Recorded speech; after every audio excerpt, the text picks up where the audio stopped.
नवरात्रोत्सव हा भारतात सगळीकडे मोठ्या प्रमाणात साजरा केला जातो। अश्विन महिन्यातील शुक्ल पक्षातील प्रतिपदेपासून नवरात्र उत्सवाला प्रारंभ होतो।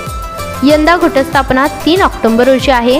नवरात्रीच्या काळात देवीच्या अनेक रूपांची पूजा केली जाते। तसेच विविध रंगांचे कपडे परिधान करण्याची प्रथा मागील काही काळापासून सुरू आहे। तिच्या 9 रूपांसाठी 9 रंगांची निवड केली जाते।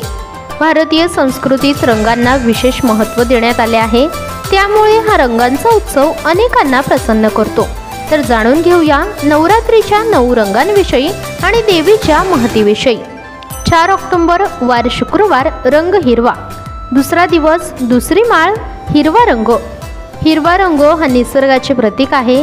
हा रंग जीवनातील नवीन सुरुवात देखील दर्शवतो। हिरवा रंग हा निसर्गाचे प्रतीक मानला जातो। नवरात्रीच्या दुसऱ्या दिवशी देवी ब्रह्मचारिणीची पूजा केली जाते।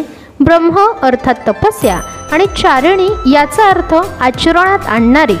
हिंदू पंचांगानुसार आज म्हणजेच 4 ऑक्टोबर रोजी शारदीय नवरात्रीचा दुसरा दिवस आहे आणि हा दिवस देवी दुर्गेच्या ब्रह्मचारिणी रूपाला समर्पित आहे। या दिवशी देवी ब्रह्मचारिणी पूजा विधीपूर्वक केली जाते आणि माता प्रसन्न होऊन लोकांना आशीर्वाद देते। जर तुम्हालाही ब्रह्मचारिणी मातेचा आशीर्वाद घ्यायचा असेल तर तिची आरती आणि मंत्राचा अवश्य जप करा आणि जाणून घ्या देवी ब्रह्मचारिणीची कथा। पौराणिक मान्यतेनुसार ब्रह्मचारिणी देवीने हिमालय पर्वतराजाच्या घरी कन्या म्हणून जन्म घेतला। आईला पती म्हणून भगवान शंकर हवे होते।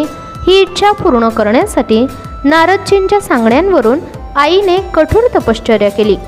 तपश्चर्येमुळे तिचे नाव ब्रह्मचारिणी पडले। 1000 वर्षे त्याने फळे आणि फुले खाण्यात आपला वेळ घालवला। यासोबतच त्यांनी 100 वर्षे जमिनीवर राहून तपश्चर्या केली।